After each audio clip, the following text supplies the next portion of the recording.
All right. Good morning, everybody. Welcome to a dry for us, but wet day in the state of Ohio. So we're excited to be here with you. I'm Campbell Parrish with the Ohio Beef Council, and this is our last virtual field trip of 2018. It's hard to believe. So this is our eighth field trip this year. They've all been great, and honestly, this has been our first bad weather one. So it's going to be an interesting day. We can have Erin tell us maybe a little bit about why rainy days are kind of different from normal dry days. But before we do that, let's do a couple housekeeping things. First off, we want to make sure this is as engaging as possible. So Anderson, you guys are the only classroom today, so you have Erin all to yourself. So let's wave hi. Hey guys, how are you? Hi. So we want this to be as engaging as possible with you. So if you guys have questions, there's two ways to get those to Erin. First, you can throw them in the chat. I will be able to see those here on my screen. Erin can hear you, but she can't see you. So I will ask them to her. And the other way is we do have, of course, camera and video and audio technology. So make sure if you do have a question, you can also ask her through your microphone. All we need to do is have you guys wave at the camera.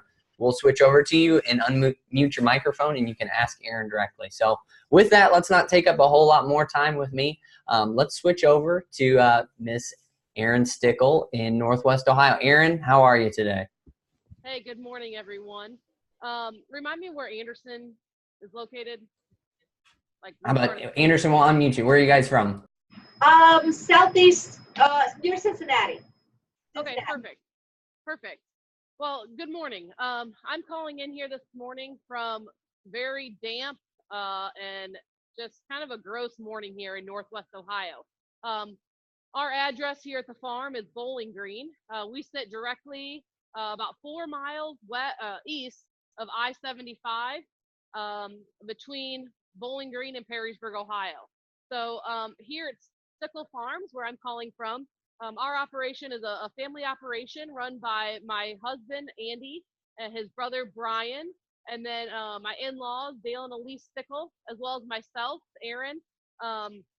And we are a diversified operation. So we we do a little bit of everything. So on our farm, we grow row crops, everything from your typical corn, beans, soybeans, and wheat. But we also grow processing tomatoes. So if you're at the store and you see a can of tomatoes that has a Day for Telly brand on it, some of those tomatoes probably came from our operation here in Northwest Ohio. So a little bit of a grocery store, something you can connect as well. But the row crops, we farm about 1,600 acres, as well as we have a hay and straw business. So, ouch, he just bit me. Hay and straw business that is really kind of the co-product of the wheat that we grow. We cut that straw and we use for bedding, and we also sell that. We have that's part of our business plan is that wheat co-product in the straw. And then we also cut hay for retail and wholesale distribution throughout the United States. So like I said, we're very diversified, and that usually takes a long time to explain because of the many facets that kind of incorporate our business.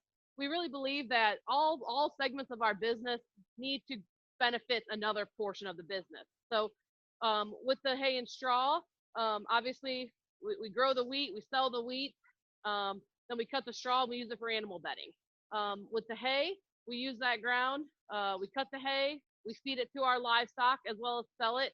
And then that is part of our rotational plan for our row crop. So after the field has been planted to wheat, it typically goes into to corn and then to soybeans and then to wheat. And then a portion of those acres will then be put into our tomato production 2 or 3 years after that. So everything that we do needs to benefit one another. Everything from, like I said, the straw to then our livestock manure. So we have our cows, and you can see these guys here being rambunctious this morning. We have our cows here in this building, and then we're going to go over to our cattle feedlot, which is another portion of our business. And then we have all that manure, and all that manure then gets translated into nutrients for the ground, which just helps us be as sustainable and as reliant on our own operation as we possibly can be. So that's kind of the overview of what we've got going on. hear from our cattle business, which is why you're here on your virtual field trip, which I'm so glad is virtual today because it is a muddy mess here. I don't know what you guys know about Northwest Ohio, if you have family from this region or have studied it at all. But here where we stand used to be the Great Black Swamp. And unfortunately, we say used to.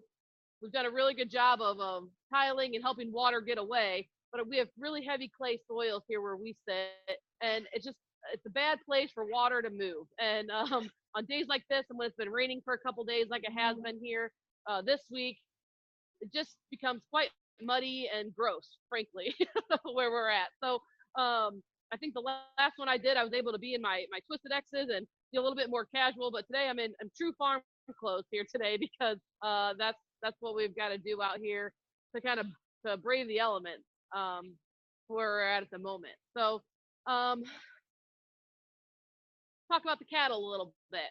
To give you guys a little bit more background on where we're at and kind of why we started this farm. So we are a third generation family farm here.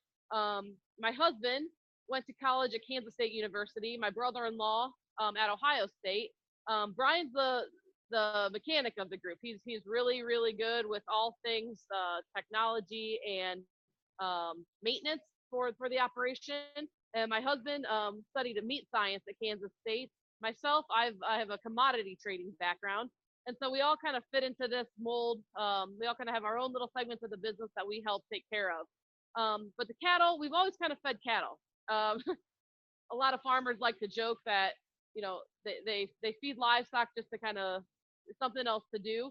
But for us, it's very much a part of our business. It's very much a part of, like I said earlier, being sustainable, putting every piece of the puzzle has its place. And the cattle operation for us is not only a business part, a part of our business as far as income and revenue, but also, having that manure for the ground is very important for our bottom line as far as our row crop production as well.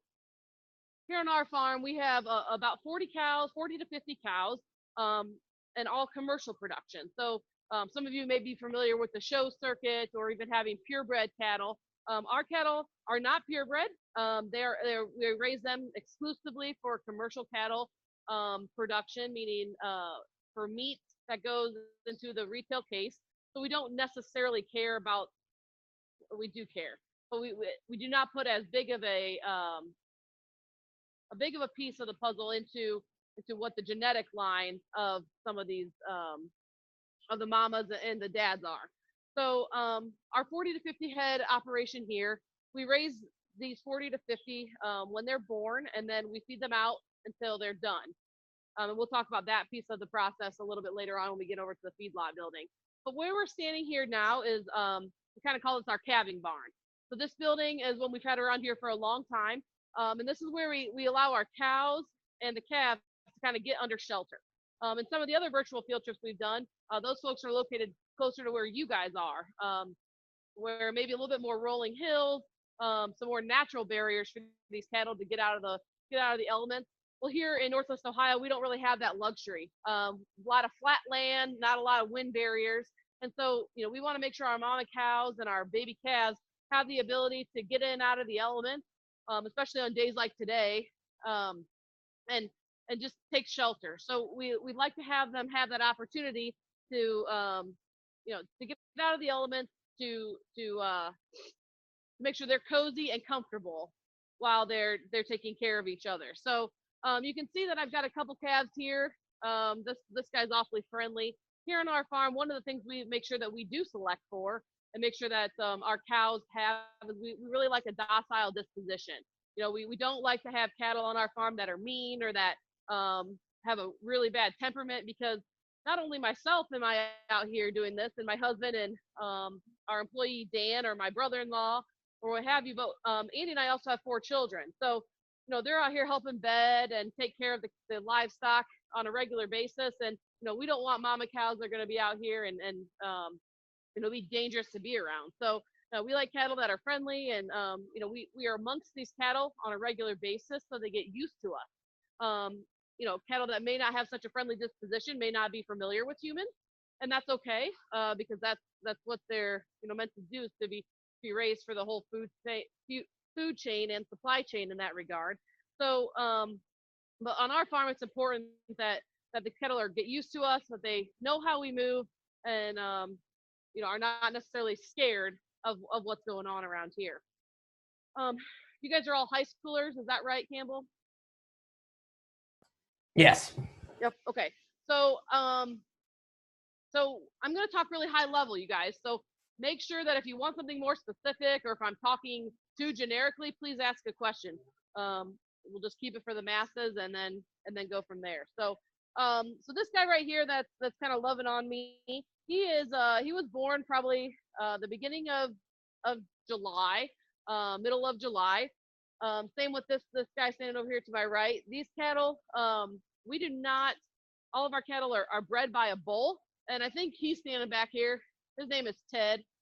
Ted's been around this place for 5 or 6 years, and he's done a great job of producing calves for us that are really easy calving.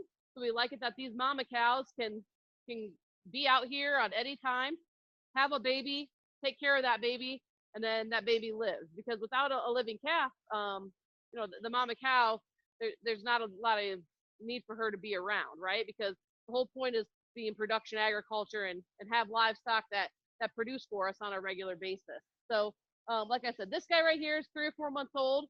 When he was born, he probably weighed close to 65 to 70 pounds, which is what we ideally like them to be. That's a good size that when they're born, they can sustain themselves. They can get up. The mama cows can take care of them fairly easily, and but also have enough body strength and muscle already built inside them without being too big. Sometimes you'll have a calf that's born that's 95 to 100 pounds, and those calves are just almost too big. It's too hard for them to stand up with all that body weight and support and walk around in the conditions. So like I said, 60 to 70 pounds is ideal birth weight here on our operation. And we have calves kind of throughout the year because, like I said, we have all naturally bred cows that then produce mostly in the summertime and in the fall. Now, for us, that's one of the busiest times of the year, and that's also why that's important that we have mama cows that can have a calf on their own, and also why we have a bull that produces low birth weight calves. So that way the moms don't need a lot of help when it comes time to do that, because a lot of times, and these guys especially, most of these calves in here were born right when we were in the middle of cutting wheat and in hay and straw season. And boy, oh boy, we don't have a lot of extra time when it comes around to that time of the year. So we like to make sure these calves can grow and sustain on their own. So we will then have these calves in here in this lot with their mamas until they're weaned at about 5 to 6 months of age. And then when they're weaned, they'll then head over to the feedlot, and we can talk a little bit about that here as we move forward. But Campbell, anything else that you want me to touch on while we're in here? I kind of feel like I'm talking fast, guys, so please feel free to ask a question. Absolutely, guys. If you have any questions, give us a wave, and we want to make sure we're getting those answered, or your teacher can throw them there in chat. Erin, maybe for like a point of reference, let's maybe talk. We talk about what the calves kind of weigh right now, but what about some of the cows there? And looks like Ted's peeking his head up in the back. Let's maybe just to kind of show the differences. Sure, yeah, you bet. So this guy right now, I don't know, he's probably 150, maybe closer to 200 pounds. These cows here that are standing next to me, so you got this little one here, 199. Most mama cows range from around 1,500 pounds to 1,800 pounds. And again, that varies by breed, by type, by how old they are. But 1,500 to 1,800 pounds is kind of your typical mama cow. And that's kind of the weight that they'll stay, as long as they're fed a balanced diet and they have the ability to walk around and to move and get some exercise. Those mama cows are going to sustain their weight for the majority of their life. They're not really going to grow any bigger, kind of like a human, right? Like at a certain age, you like to think that you'll tap out on your size and your weight. Some of us better than others, of course, but that's kind of how that rolls. And then Ted, the big bull back here, he kind of has a big crusted neck. Ted's probably running closer to 2,500 or 3,000 pounds. He's a big old boy, and bulls, excuse me, bulls are a little different than cows because they will continue to grow for 3 or 4 years of their life versus a mama cow that'll kind of max out after she's about 2.5 or 3 years old. So yeah, that's kind of the weight difference. And I think we said in one of our other virtual farm tours, we had a first grade class. They were kind of cute, and they're trying to put relation, or relate the size of a mama cow to a first grader. And I think they said, one mama cow would be about 30, 35 first graders. So maybe you have little siblings or babysit or whatever, you can kind of put that into relation and into respect for yourself as well. For sure, great questions, Erin. Let's maybe talk. How long these cows will be at your farm, and what you got to do to make sure they're being productive and happy and healthy. Sure, that's a great question. So on our farm, typically so this is kind of a two-sided question. So for cattle that we raise, so like these heifers, so this is a bull calf right here, meaning that he was born fully intact male. And then we've got some heifer calves back here as well. So on the heifer calves, if they are phenotypically sound, so if they're big bodied, kind of have that mama cow look to them, and when we trace back their genetics to who their mom is and who her mom was, if they are showing those traits that they could be a productive female on our operation, we will likely keep them, and then we will grow them up until they're no longer able to be around on this operation. So a lot of times we do keep our replacement females. We do purchase them from other breeders and other operations across the country to help turn our herd when that time is necessary. Cattle here will stay here as long as they are productive. When cows get older, they start to kind of break down in their joints and their feet and their legs, just like humans do. The older you get, the harder it is to move around and go from point A to point B, and cattle are no different. And because of the way that they have to handle themselves and just how God made them, they have to be able to move. And so when cattle start to be able to not be able to move as efficiently and as productively, things like that will be an indicator to us that their time here is getting close to being over. So I don't really have a specific answer for you. Typically, we like to keep our cows anywhere from 2 to 8 years. We had one cow that just left that was here for 10 years. So that's not really a set answer. We don't say, oh, at 5 years you're done. And some operations are like that, and that's okay. But for us, we don't really have a need for that. If she's a productive female that's having calves on a regular basis, we are able to say, nope, you can stick around, and that works for us. So typically we run 1 or 2 bulls with them, like I said, Ted, and then we have 2 other bulls that we've kept around here that we kind of rotate through the different gestation cycles for the different females that we want to space out. So we don't have 40 calves all at one time. Typically we do a segment that'll calve like in the summer, and then a segment that'll calve in the fall. And then we do have some that we keep for winter calving, although that is a bit more challenging, even though we do have facilities and we're not trying to calve outside or anything like that. So their life cycle just depends on how long they hold up, and that's just part of being in the livestock industry. So very good, guys. If you got any questions, please make sure you're giving us a wave. Okay, we got one. All right, go ahead. Are the this is going to sound gross, but are they artificially inseminated, or are you able to pick what if they have male or female calves, or is it all natural? Yeah, no, so that's a great question. So on our operation, we do not. Our operation are all bull bred, and we pick our bulls based on traits that we know that we want to select for and bring them into our operation. Other operations, like my brother-in-law and sister, they breed cattle, and theirs are all artificially inseminated. So they then can select sex genetics or sex semen, excuse me. So if they know they only want calves out of the certain sire, and they only want bull calves to make show steers, if you will, then that's what they're going to select for on that. Or if they only want heifers, sex semen works, and that's been around for a number of years now, and the industry has seen significant results from that. I don't want to digress too much, but in the dairy industry is using sex semen.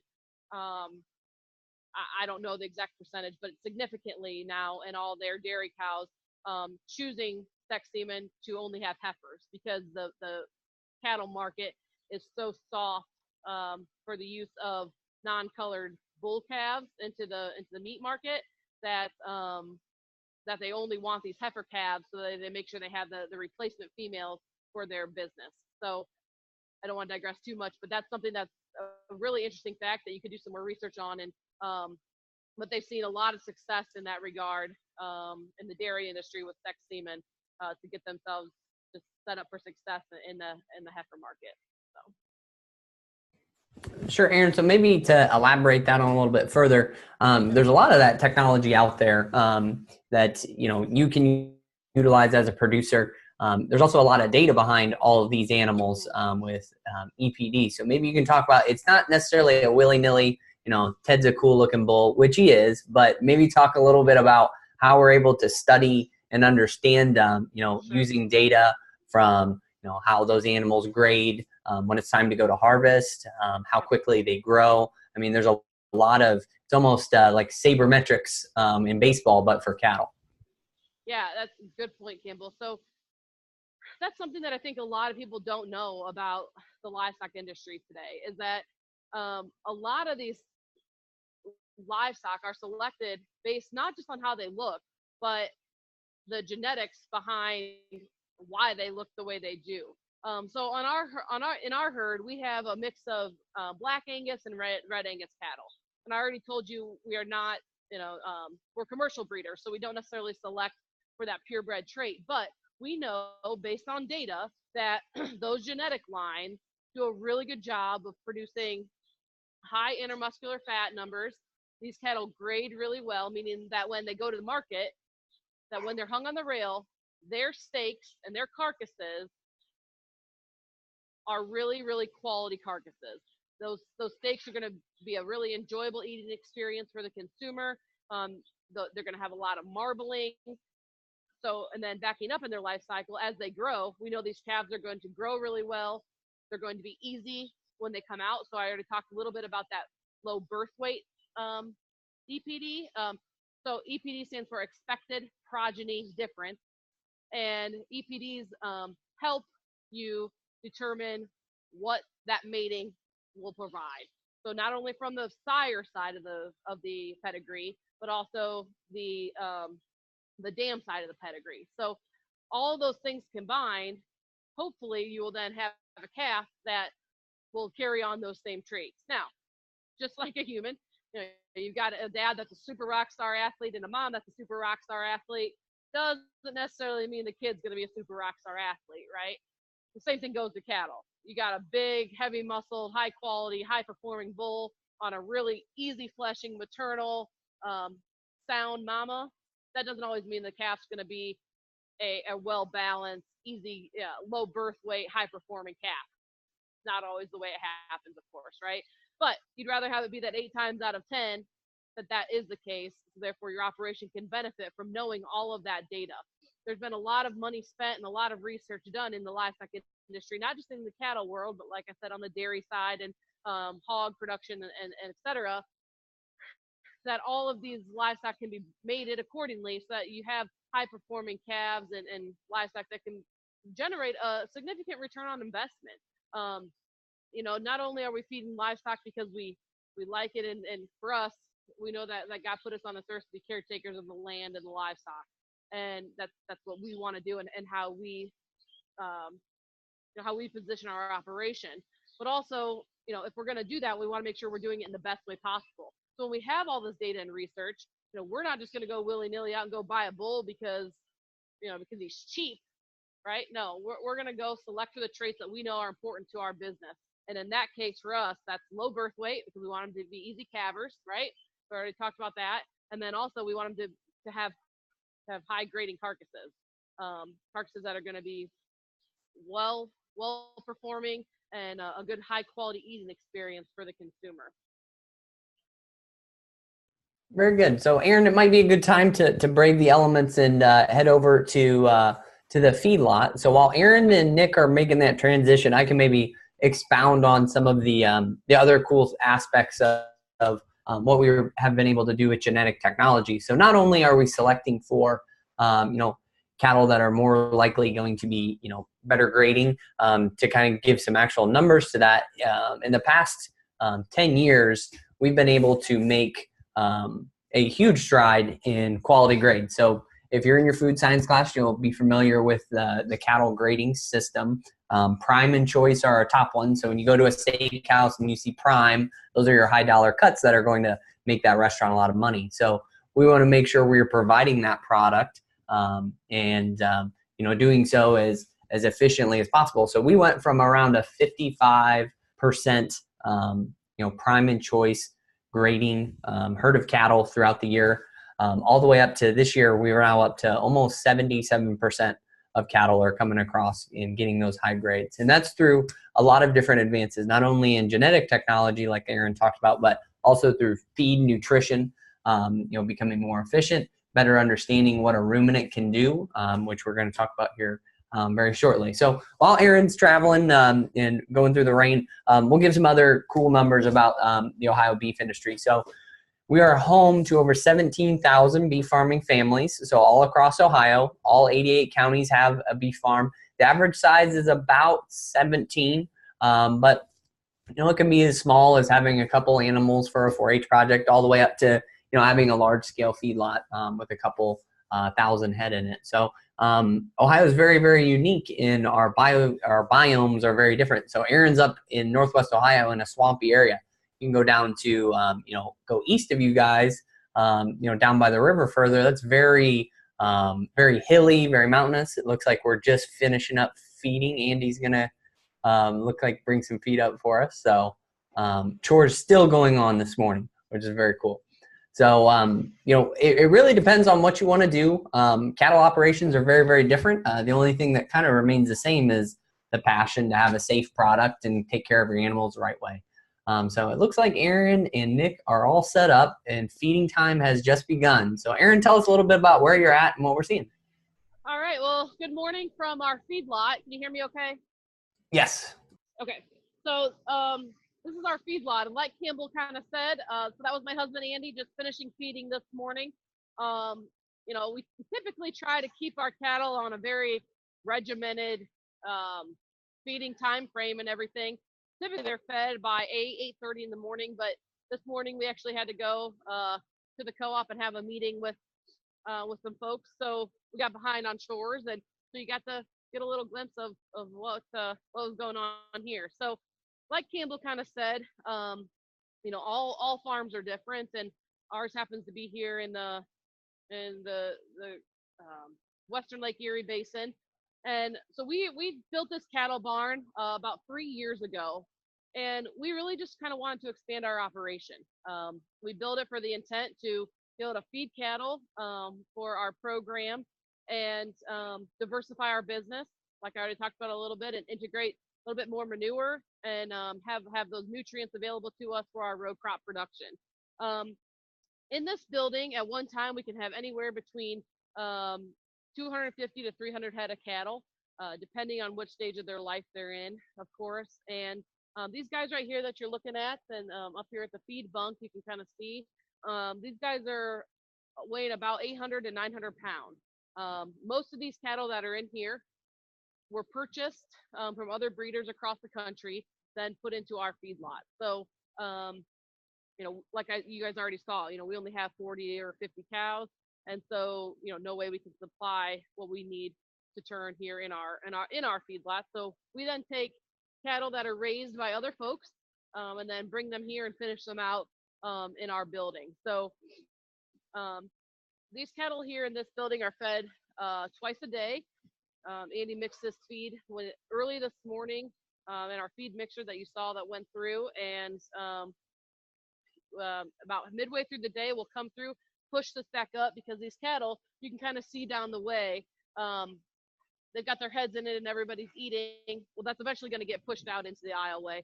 So we'll push that back up, let them finish that off, and then later tonight we'll go back through and give them another set of ration and let them continue to eat at their disposal. So super damp, cold morning here, but actually in this building, the calving barn was obviously a little bit more enclosed and everything, but in this building, we're out of the elements. These cattle are they're just comfortable. Nobody's really making any noise. They're all, most of them in the far pen are laying down, hanging out. And that's what we want to see on mornings like this. We don't want cattle that are up, coughing, making a bunch of ruckus. We want to know that they're comfortable, and that's what this type of environment we can provide for them. So let's talk a little bit here while we're standing here about the life cycle real quick, kind of bring it back home. So you saw that little calf that was loving on me over there in the calving barn. That guy's 150-ish pounds. When they get to about 600 pounds, they will then start to make their transition in life to a more feedlot type setting. These guys right here, 800 to 900 pounds. We've had these guys probably since the 1st of September, give or take, when they came in here about 600 pounds. And then we will feed these guys out until they're about 1,300 pounds. They will grow on that, on this trajectory. They eat about 15 pounds of feed a day. Somebody asked in one of the other field trips, how do you know that? Well, we base our ration based on how many cattle we know are in the pen, how much we know they should eat per day, and then we mix our ration accordingly. And at the end of the first 3 or 4 weeks when they're here with us, if there's a lot of feed left over, we know either they're not getting enough or we're making too much for what they need. So that part for us is not necessarily a distinct science, but there is science that goes into it as far as the numbers and the calculations in the ration conversation. So just like in a food science class where you're trying to make sure the chemistry all jives, same thing kind of happens when you're doing your calculation for your cattle ration in the feedlot. Campbell, what else do you want me to touch on here? Sure, guys, we have some questions. Give us a wave. Yeah, all right. Go ahead. Oh, I'm the only one with questions. So after they're done feeding, what do they do for the rest of the day? Like, where do they hang out?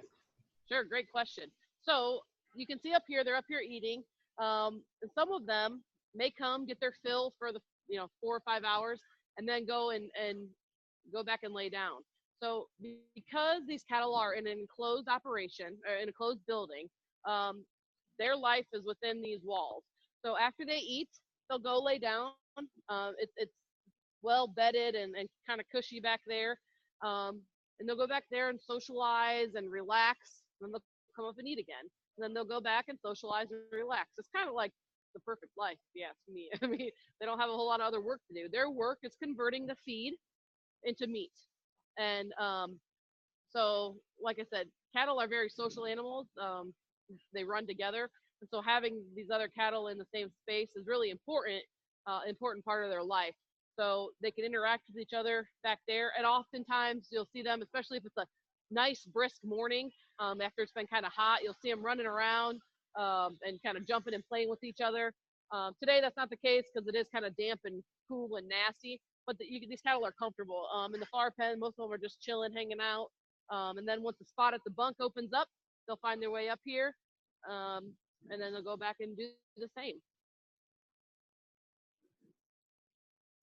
Oh, absolutely. Erin made a good point about, cattle are very social animals. So even, they're enclosed to kind of keep them out of the elements, keep them out of the weather, help keep them comfortable. But even if you go out west to like the big cattle ranches where they're out on, no exaggeration, 30, 40,000 acres at a time, you're not going to see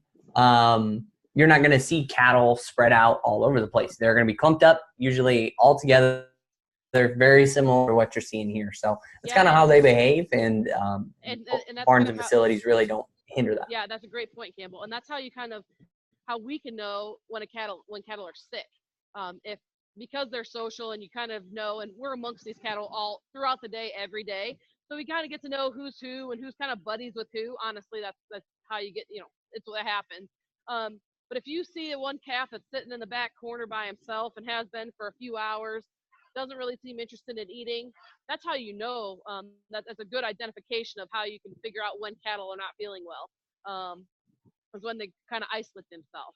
If you ever driving through one of those flyover states, Nebraska, Kansas, Southern Illinois, and you're seeing these pasture ranges, and you see a whole bunch of cows over here by the watering hole, and then you see one cow that's kind of off by herself, well, she may just they may just be mad at her. They might have isolated her, but also she just might not be feeling well. And so that's a good indication for ranchers and farmers that they know, and as they're looking for cattle, because cattle typically stay together, it's a good way to keep track of them and keep an accurate and a good eye on herd health. Absolutely. Erin, let's maybe talk a little bit more. We talked about how they have a balanced diet. Maybe we can show these guys kind of what it looks like up close. Nick, if you want to get in there, and let's talk about kind of what's in it from an actual perspective. Sure. So we know in a balanced diet, right, you've got protein, fiber, energy, right, all those basic things for a balanced diet. Well, cattle are no different. Okay, so we feed our cattle a mixture of protein, fiber, energy, etc. So this is in our ration. This is where the cattle get their protein. This is called the dry distillers grain. Anybody ever heard of that before? So dry distillers grain is the co-product of the ethanol process. So everybody familiar with ethanol? Maybe, maybe not. Ethanol is fuel that is made from, who knows? Anybody know? Corn, right? Yeah, corn. Okay. So ethanol is a fuel that's made from corn. So this product right here is called dry distillers grain, and it is the co-product of the ethanol process. So after the corn is processed through the plant, crushed down and broken apart, et cetera, the oils are extracted in some cases not. You then have this feed ingredient. And distillers grains are widely used and have been since the beginning of ethanol because it's a less expensive input into the diets of cattle, pigs, chickens specifically, and easily accessible with all these ethanol plants that are all over the place. So this is part of the protein in our ration.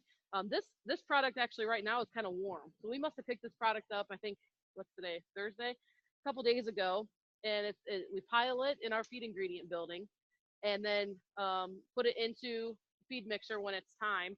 And these distillers right here, when they come out of the ethanol process, they're warm, and they have to sit. Typically, they sit in a building. Oh, hi, dogs. Thanks for coming around. They have to sit in a building and cool off before they can be loaded because they become very sticky. But distillers grains, part of our protein in our ration. And then this is a product that a lot of cattle folks use. This is called corn silage. So what this is made from, it's the whole corn stalk. So there's a machine that goes through, kind of like a combine, that takes the entire corn stalk from the base, the ear, the stalk, and everything, and it grinds it down into this feed ingredient. So this is full of fiber and energy and a little bit of protein with some of the corn, but this is a great roughage source that helps these cattle process the whole ration. Because cattle are ruminants, which means that they have 4 compartments to their stomach, they are able to, and they have to have that forage and that roughage as part of their diet. So you saw those 2 ingredients, the distillers and the silage, which then comes over here and is into our total mixed ration. So you can see it looks a little wet. Like you can see I can kind of clump it up here, and it kind of sort of sticks together. Well, in this ration, this is a combination of the distillers, the silage, and the hay. So we put whole bales of hay in to get ground up, help these cattle digest, help them process all these feed ingredients. Cattle are really, really, really good at processing roughages, and that's what kind of part of what makes cattle cool is that because they have these 4 compartments to their stomach, each one serves a different purpose. And Campbell, we can go into that if you want. If not, we can take that offline later. But each stomach helps these cattle break down the corn, the roughages, and the grasses, etc., and then helps them grow into their, helps them translate all of that into, into their growth cycle. So it's really important that you have a balanced diet. These cattle then also in their ration have access to added minerals and things like that throughout time, especially the mama cows. Not to digress, but the mama cows, they have availability to trace minerals and salts and things like that help their bodies stay healthy and things like that. Think like a extra vitamin supplement, if you will. for like a person.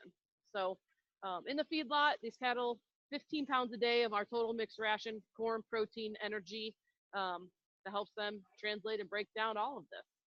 So. Absolutely, and Erin's right. The ruminant is such a cool system that's able to process things that we as humans cannot eat. The average cattle's diet is made up of 90% of things that are human inedible. So things that we couldn't digest and put into our bodies to fuel ourselves have to be put through a digester to be converted. And we're so lucky to have cattle that are equipped with that. So they can take grasses, forages, byproducts like distillers, and you name it. It really depends on where you're at in the United States. It can be beet pulp, you name it. So we can use that rumen and balance that and turn it into something that cattle love to eat. And on the other side of that, we get ground beef and steak and all sorts of great things. So we've got just a couple more minutes left, guys. We want to make sure we've got your guys' questions answered. So we'll swap over to you guys. What questions do you have? Go ahead.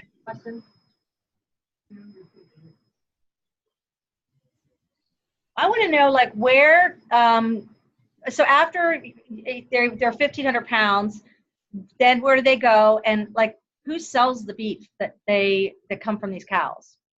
Sure. Great question. Great question. So after these cattle are finished, there's a couple things. We have extensive training and knowing what cattle look like when it's time for them to go to market.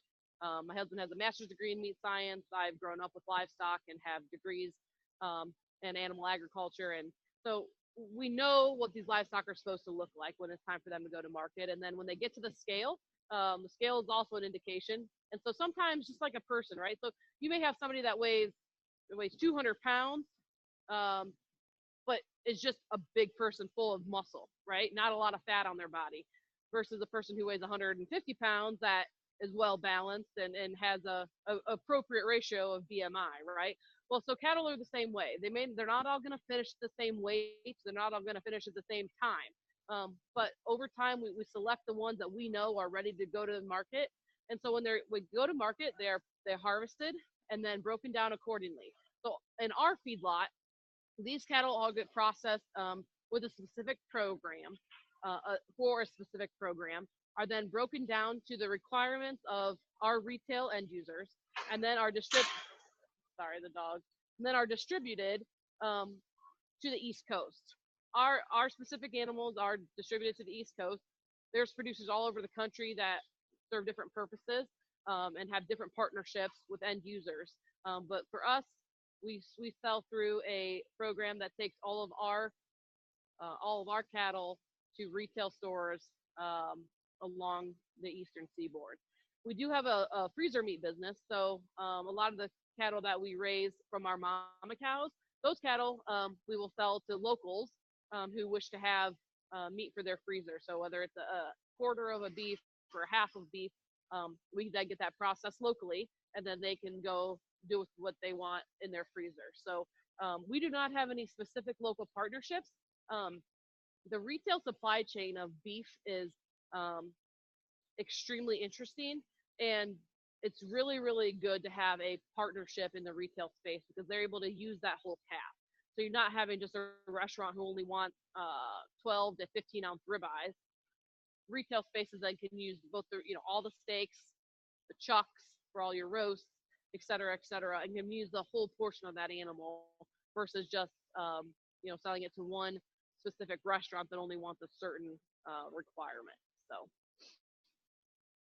absolutely, Erin's right. The cool thing about the cattle industry and the food industry in general is how far down the rabbit hole each specific segment goes. So, yep. I mean, we just talked briefly about genetics, briefly about nutrition, briefly about the meat science side, but honestly, there are majors and PhDs and graduate programs for all of those things to make sure that we are getting the most out of these animals, the most out of the land, and also making sure that we are giving back to the land and taking care of food safety, sustainability, you name it.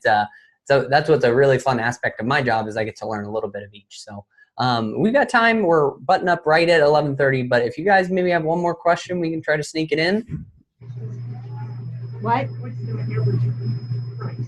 Price? Somebody wants to know what the average cost is of a cow, like for them to buy or for like to set, like if a retailer, like when they buy it, the end user, like are they paid per pound? Yeah, so it's on a per pound basis. And I don't know, I didn't look at the cattle market this morning. Anybody know? 80 cents? Let's call it 80 cents. Yeah, call it I 80 think cents. I didn't a want. buck 50, I think. Give or take, doesn't Yep. matter. Well, let's just call it a buck 50. It doesn't matter. So these cattle will all go to market, and whatever the commodity futures are for that day. So you can look it up go to CME.com, I think, or CME.org, Chicago Mercantile Exchange, and you can see the live cattle futures. And on the live cattle futures, it'll tell you what cattle are worth per pound today. And that's what I was referencing about the market. So I'm a commodity trader, so I get very, very specific when it comes to this stuff. But let's just say today that cattle are worth $1.50 per pound. So a steer that's weighing 1,300 pounds times $1.50 times then their hanging weight, which is approximately 75% dressing percentage. That'll be your price of that cattle. So not to get too specific, but for generic purposes, you can take 1,300 pounds or the weight times the commodity futures price, and that gives you the value of that animal today. For sure. So it looks like we're out of time. So we will say goodbye to our over today. Thank you guys. Thank you guys very much. All right. And with that, we'll wrap up. Erin, thank you very much. Try to stay dry and warm. Yeah, thanks. I learned a lot. I can see my next career.